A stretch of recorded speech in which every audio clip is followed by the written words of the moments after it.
is the first time we have got an Ether Raid's offense mythic in holoforms, and this is going to be my Forma building guide for this month's holoforms featuring Mila, Duma, Shadows of Valentia Est, and Mycen. We're going to be having scales up to the legendary male Koran banner, so High Dragon Wall is going to be there for 2 of the divine dragons. So let us start with Mila, and she is going to be present as a light mythic, and a lot of people have invested in her as part of their mythic core in light season, so you can get some expensive scales and get a free merge, which hasn't been possible before on Ether Raid's offense mythic, and I hope that they can give us more offensive mythics in these holoforms.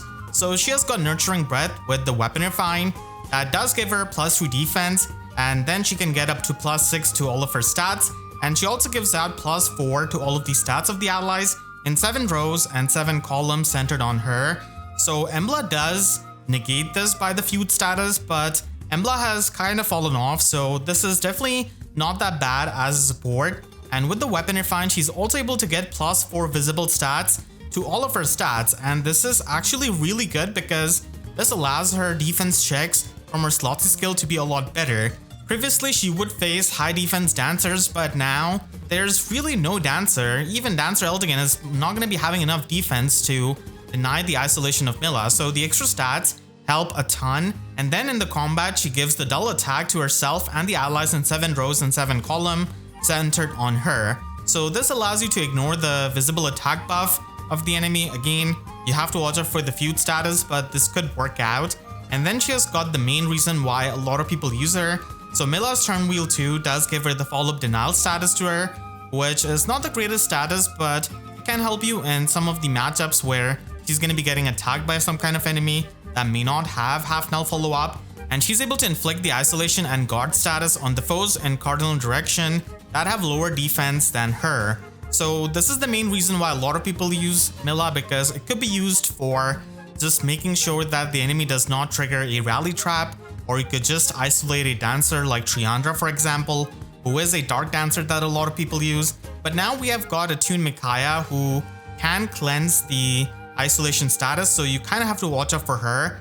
And if she's used in the light season, then you're going to be having 1 extra turn. So this can also help you when you're going to be tanking, just trying to get to the pots on the corner of the map. So Mila is still a pretty good light mythic. She's not exactly top 3 light mythic, but still decent if you have merged her up. And in this holoforms, you're able to get a lot of good skills, which would otherwise be really expensive to get.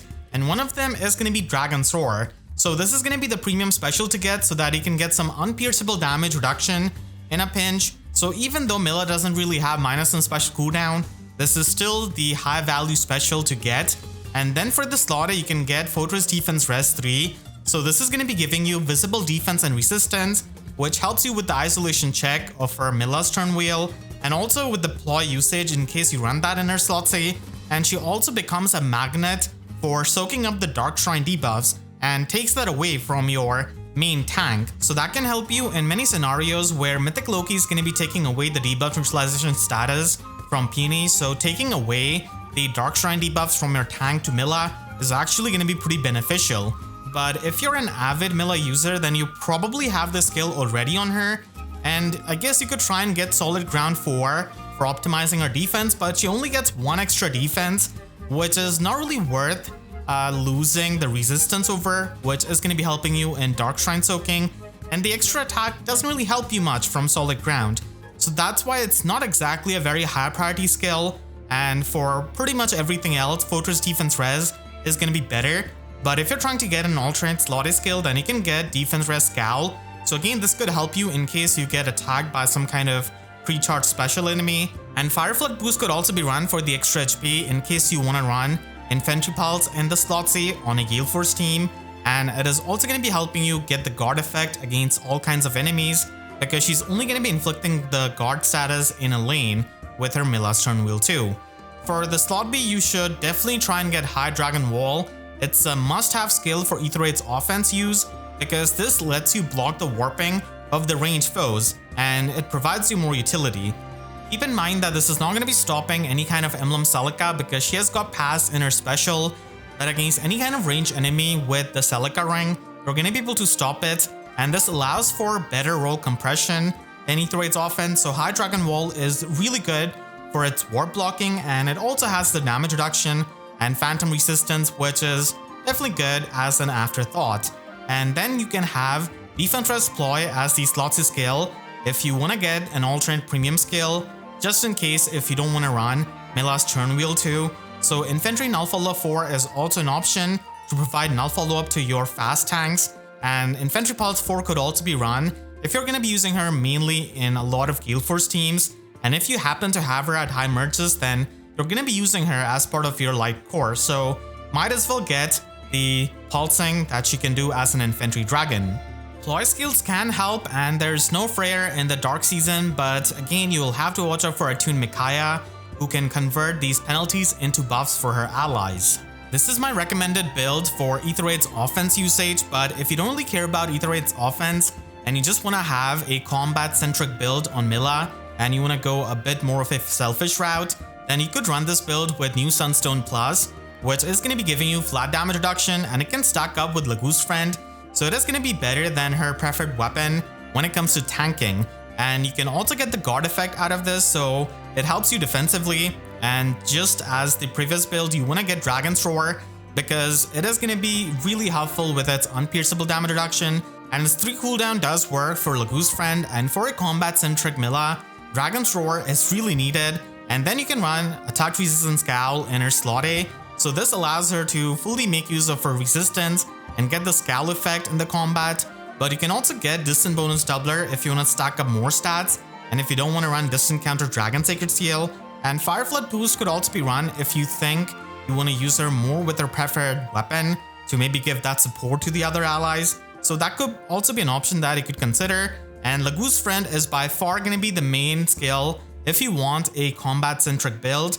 This gives you the full damage reduction piercing on your special triggers, it gives you the special jumping, and it also gives you the flat damage reduction, which is really valuable. And then for the Slotsy, you could try and run Infantry Pulse or Attack Resistance Ploy or Infantry Null Follow 4.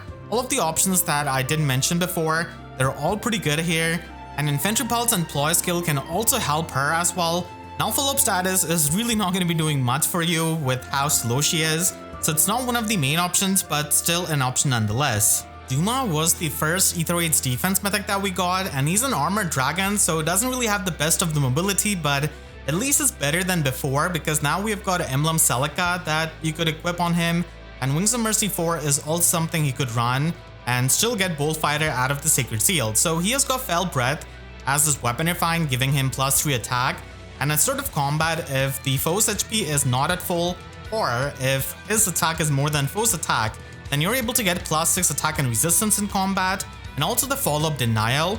And for his weapon refine, he does need to be within 2 spaces of an ally for it to trigger in the enemy phase, and in the player phase is going to be triggering when he initiates combat. So he gets +5 attack in the combat and inflicts -5 attack debuff on the foe. He also gets 30% damage reduction on foe's first attack, which is not including the brave hit, so this is an old weapon refine. So this 30% damage reduction is going to be completely pierceable, but he does get a bit of true damage if he has got more attack than foe's resistance, and this is going to be dealing true damage based on 30% of the difference between those two stats.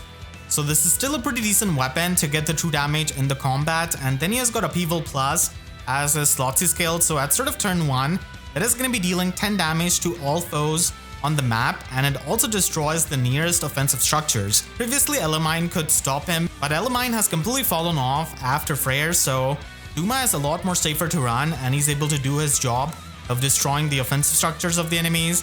And instead of combat, if his attack is more than foe's attack, or if the foe is not at full HP, then he's going to be able to get Dull All in the combat, so he completely ignores any kind of visible buffs of the enemies, which is good to have because we're going to be having the offensive buffs that many people are going to be using in Aether8's offense.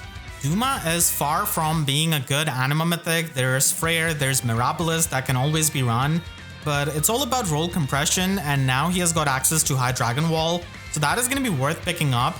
And if you've got a high merge Duma, then he could just serve another purpose in your Aether8's defense and also destroy these structures of the enemies while doing the 10 damage, which is always helpful if you have any kind of turn 1 Aether8's defense like a Cav line or maybe with a Rally Trap.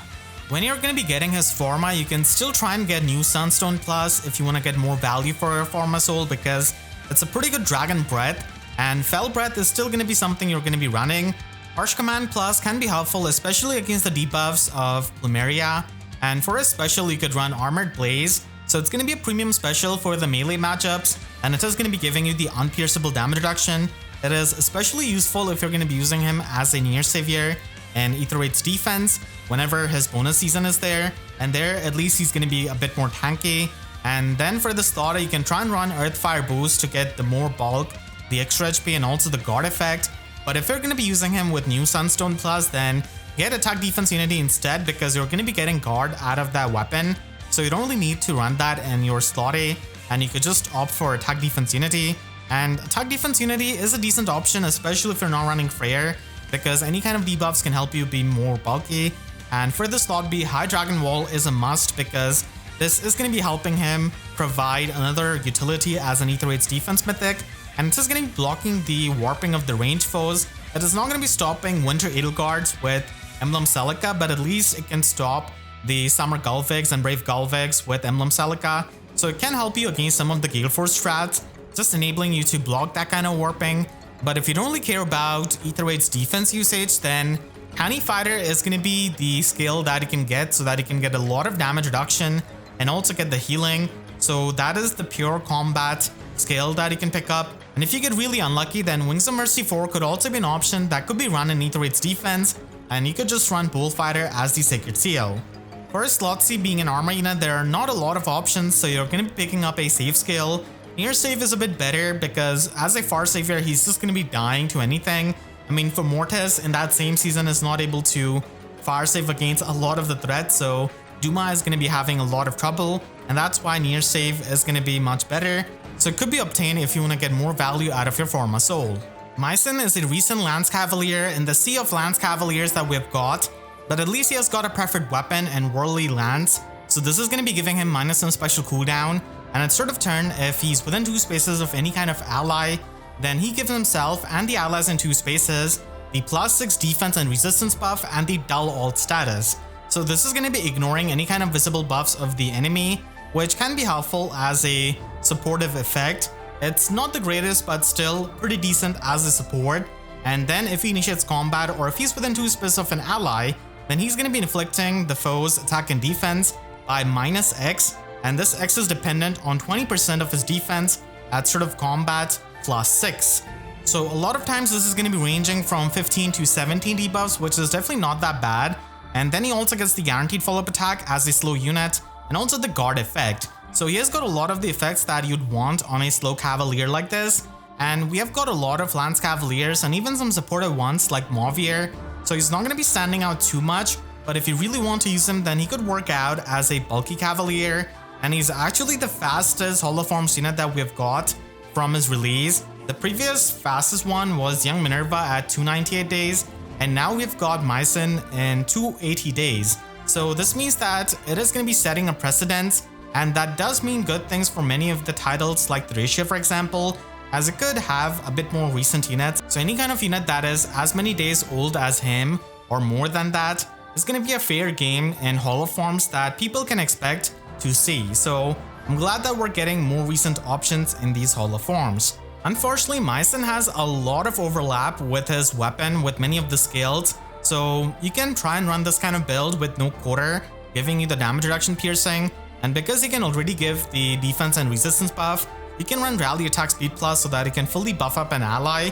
And for the slot A, he already gets the Clash skill, so you could try and run the Prime skill because he can get 2 status effects, one from his weapon and then one from his slot C skill. And then if he outsources the 2 other status effects, then he's able to get the distant counter effect. But if you're not the biggest fan of the Prime skills, then you can also run Distant Defense Rest solo as a slot A option. And for his slot B, Flow Refresh is one of the few slot B skills that doesn't have an overlap with his weapon, because he doesn't want a Trace skill because he can have the Alarm skill, he doesn't want to run a Lull skill because he has got the Dull Alt status from his weapon, and he doesn't really want the Guard skill either, so not a lot of options left. And Flow Refresh is going to be giving you the player phase damage reduction and the 10 HP healing, so it's at least something. But if you really want to get the scowl effect in the player phase, then Flow Guard 4 could be run despite its overlap with the guard effect in his weapon. And if you really want to get the mixed phase damage reduction, then Gambit could be an option, but then you're going to be losing on the damage reduction piercing with no quarter, as you'll have to run him with Ether, and you're going to be able to get 40% damage reduction and not the full 50% because he does have a -1 special cooldown weapon. Finally, Alarm attack speed could be run because he can already give himself the defense and resistance buff, and this skill could be run so that he could fully buff himself up and also get the counter status for the retreating. Just like all of her sisters, Est is also going to be present in a Shadows of Valentia holoforms, and she's the Lance Flyer with Tri-Edge Lance. This gives you Neotrace effect, basically counter remaining movement, which is probably the best effect out of the entire weapon because it's pretty unremarkable otherwise. So it doesn't have -1 special cooldown, instead it gives you +3 attack, and if she initiates combat or if she's within 2 space of an ally, then she's able to get +5 to all of her stats and true damage based on 20% of her resistance, which is a bit higher, and then she also gets 40% damage reduction from foe's first attack.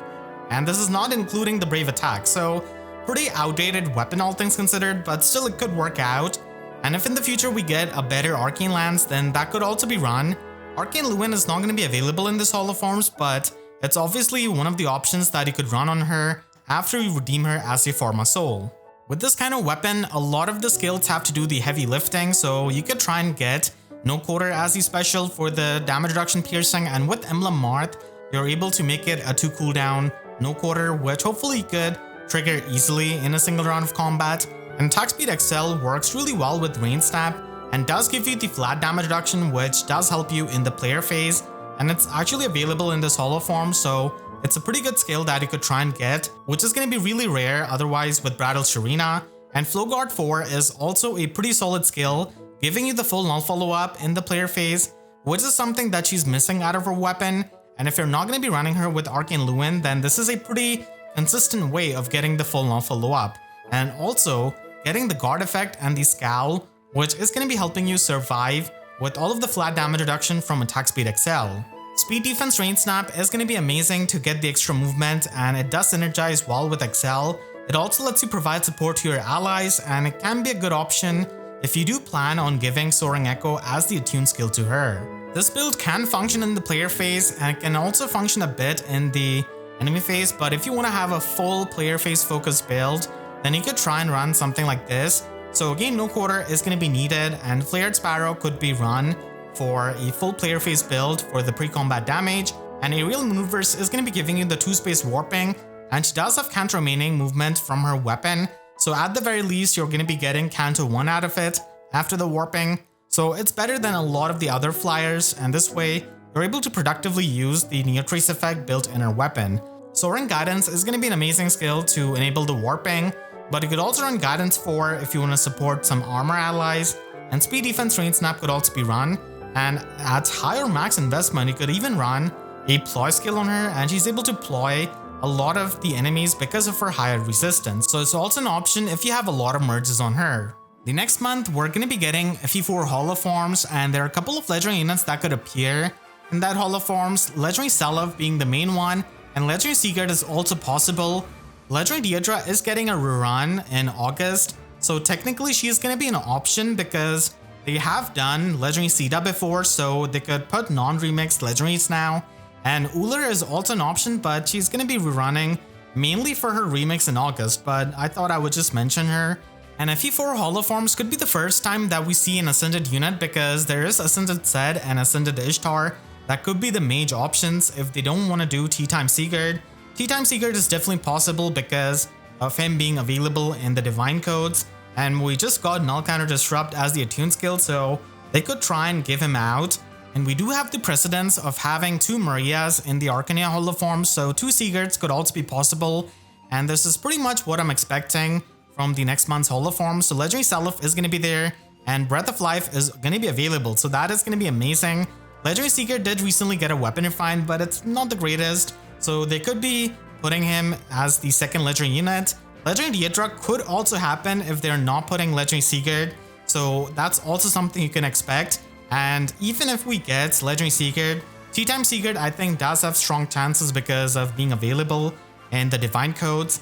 And if they don't want to do Ascended Zed or Ascended Ishtar, then he's one of the options. Tea Time Tail 2 could also happen if they don't want to do Ascended Zed as the green unit. I kinda doubt we'll see Lex or even Arthur, so Tea Time Tail 2 could be the Grail option. I want to thank all of my 2 members for their constant support, and you can click the link on his stream right now to check out my breakdown of the recent Sacred Stones banner. And make sure to subscribe and hit the notification bell, because I wish YouTube sub boxes were about as fast as Mycen to get in the Hall of Forms. So that's it, I'll see you guys next time. Thank you so much for watching and have a great day.